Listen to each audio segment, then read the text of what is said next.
Hello, my name's Tamara Lopes, and my husband Robert Lopes and I own American Iron Gym. We're your promoters for this meet, and we'd love to welcome you to our facility and also tell you how excited we are to have you. We really appreciate you joining us, and this is all about you. We want this experience to be fun and fulfilling for you. So if you have any questions, any concerns, please reach out to us, ask us, call us. You'll see the guys running around with the American Iron shirts on. They love questions and they love to help.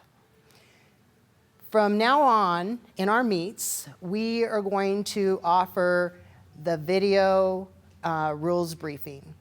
We all know, because we've all been competitors, how frustrating it is to stop in the middle of your warm-ups to have to listen to a rules briefing.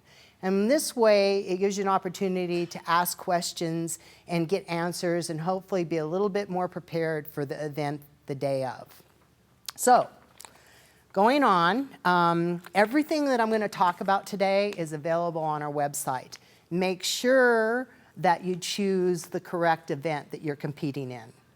And on that landing page for that event, you will have access to the rule book, to the lifter's handbook, and a lot of resources, whether updates for membership cards,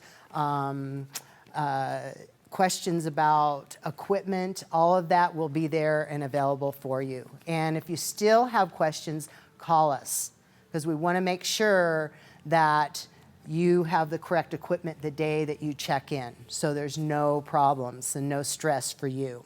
Make sure you pay special attention to the lifter's uniform and the required legal and illegal equipment that's appropriate for your event. Know that how we run meets is not by the brand, but by the equipment specification. So if your belt, for example, is a Pioneer, Pioneer is not listed as an approved belt in certain organizations, yet their specifications do meet the specifications of the organization. So that will be approved in our meets.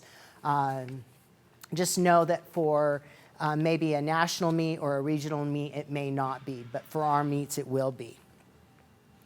When you go through the check-in procedure, you will find that we have banners up. There'll be 4 of them.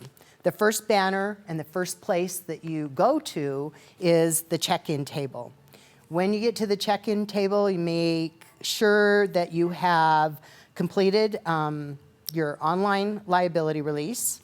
Make sure that you have your state-issued ID, your membership ID, or a receipt of the membership purchase. Your opening attempts in loadable kilos. So we have kilo charts available to you, or you can go online and look at those, but your opening attempts need to be in loadable kilos. Your bio, which you can fill out on a link on our website, and you will collect from us your lifter's card, your entry band to be able to get into the event, any pre-purchased coach or spectator bands, and if we are offering meet t-shirts, you'll get your t-shirt at that time as well. The second place you go is the equipment check. All equipment that you will have on the platform, including everything that you will be wearing, needs to be presented to the coach or the judge at that time to be able to review. The third banner you'll see is rack heights. And make sure that if you're checking rack heights, besides the racks that we have available for you to check on, that they're the same racks that we're going to be utilizing in the event. For squat rack, we need the rack height, and we need to know if the bar supports are in or out. And for bench, we need the safety height, the rack height, and if you're utilizing foot blocks, either the red, the blue, or the yellow. At this time for USAPL, you'll be turning your lifter's card back into the desk. Remember, if you don't turn that card back into us, you won't be called for weigh-in. So it's very important that before you leave, you turn that card back in. The morning of, 2 hours prior to the start of the event, is when you'll be weighed in. Weigh-ins are performed in order of lot number. So you'll be called when your lot is up, so be prepared. We ask that you take off any excess clothing so that it's quick as you go into the weigh-in room. Males will be weighed in by males, females will be weighed in by females. You can weigh in your lifter's uniform, in undergarments, or nude. That's up to you. You'll be weighed in on a calibrated scale, and it will be in kilos. If you miss your weight, you'll have an opportunity to re-weigh in at the end of the flights and prior to the meet starting. And at that point, the official will retain your lifter's card. I'd like to introduce you to our amazing, outstanding, exceptional event team. These guys are the reason all of this happens.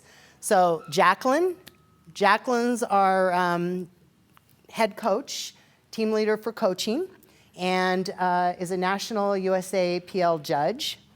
Levi Evans, who's in charge of our strongman events. He's the director for strongman, competed at national level in strongman.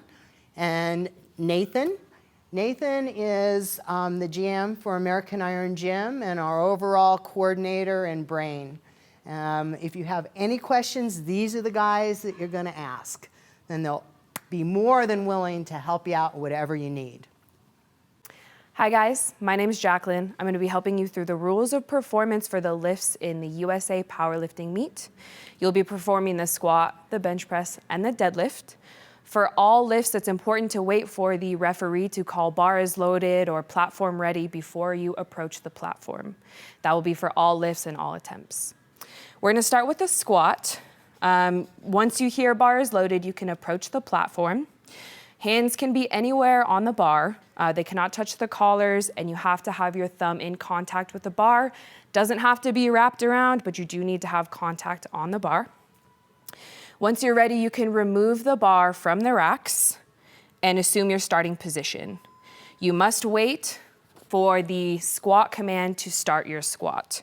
Once you receive the squat command, you can commence your lift, and you must bend the knees and lower the body until the top of the surface of the knee is below the hip joint.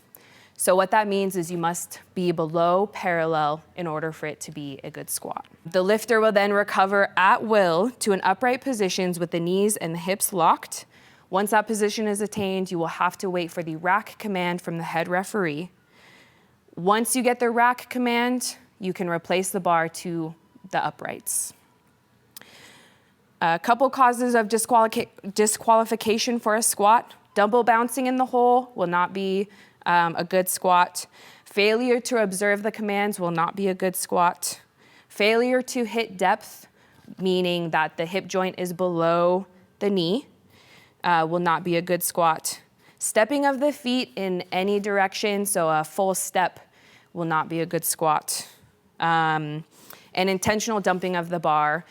Intentional dumping of the bar, it's important to know that you must stay with the bar for the entirety of the squat. If you do miss the lift, stick with the bar and allow our spotters to help you back to the rack. If you dump the bar off your back, you will not get the lift, and there may be disqualification from the meet as a whole. So please stay with the bar. That is important for the safety of you and also our volunteers. Moving to the bench. Again, waiting for platform is ready or bar is loaded. You'll approach the bench and set up however you set up. Your head, shoulders, and buttocks must be in contact with the bench during the entirety of the lift. The feet have to be flat on the floor. And the hands and fingers must grip the bar. So in this one, you do have to have the thumb wrapped. And that's, again, for your safety. There's no suicide grip or underhand grip in USA Powerlifting. This position must be maintained throughout the entirety of the lift. After you have assumed your starting position, you can enlist the help of our platform manager in order to get the bar out of the racks and into a comfortable position. For USA Powerlifting, you do have to use our spotters and our platform manager in order to get a lift off. A lift off is not mandatory. You can do your bench without it. Once you've assumed your starting position, you have to wait for the start command. Once you get the start command, you can lower the bar down to your chest. Once the bar has become motionless on the chest, you will receive a press command. After this command, you can begin the press. It's important to know that the press command, there's no time for it. We just wait until the bar is motionless on the chest. Once you commence the lift, you press it out, arms have to be locked, and you have to wait in that position for a rack command. Once you get the rack command, you can replace the bar back into the racks. Causes for disqualification of a bench press. Any changes in the elected starting position, that means feet, that means head, butt, any of that will be a cause for disqualification. Failure to observe the commands will be causes for disqualification. Heaving or sinking the bar into the chest after you receive the press command will be cause for disqualification. Any downward movement of the whole bar, so if you're pressing and you come down a little bit and recover the lift, that will be a no lift there. If the bar is not lowered down to the chest or if it touches your belt, that can be cause for disqualification. Failure to straighten the arms all the way at the end of the lift will be cause for disqualification. Any contact with the uprights or the bench itself will also be causes for disqualification. And I think that's it. We're gonna move on to the deadlift now. So again, waiting until you hear platform is ready or bar is loaded in order to approach the platform. Approach the bar and prepare for your attempt. Sumo or conventional style deadlifting is appropriate for this meet, and grip is optional. You can do double overhand, hook grip, mixed grip, whatever you're comfortable with. There is no start command for the deadlift. You approach the bar, set up, and you lift when you are ready. Upon completion of the lift, knees must be locked, hips are locked, and shoulders are back. You must wait for a down command once you've completed your lift. Once you complete your lift, you replace the bar back to the platform. It's important to know that any acceleration or dropping the bar from the hips will be causes for disqualification. So make sure that you're sticking with the bar the whole way down. You don't have to go really slow, but we do ask that you follow the bar down. Causes for disqualification of a deadlift. Failure to observe the command, the down command at the commencement of the end of the lift. Any downward movement of the bar before you reach the final position will be cause for disqualification. Failure to stand up all the way. So if your knees are not locked, if your hips are still a little bit behind, or if your shoulders are still rounded, those will all be disqualifying events in the deadlift. Supporting the bar on the thighs. So some people call it hitching, some people call it ramping. Biggest thing is if we notice that the bar sits in your thighs and you're dropping your knees under to try and support the bar, that will be a cause for disqualification. Any stepping of the feet. So if you finish the lift and you step before the down command, that will be a disqualified lift. And then allowing the bar to return to the platform without maintaining control. So we kind of talked about that already. Just make sure you stick with the bar all the way down to the platform. Last thing I'm gonna say is, it is your responsibility to know what the rules of your specific federation are for the lifts that you'll be performing. So I highly encourage you to just briefly read over the rule book. They have diagrams and descriptions. So make sure you go ahead and just, like I said, briefly read through that before you come to compete with us.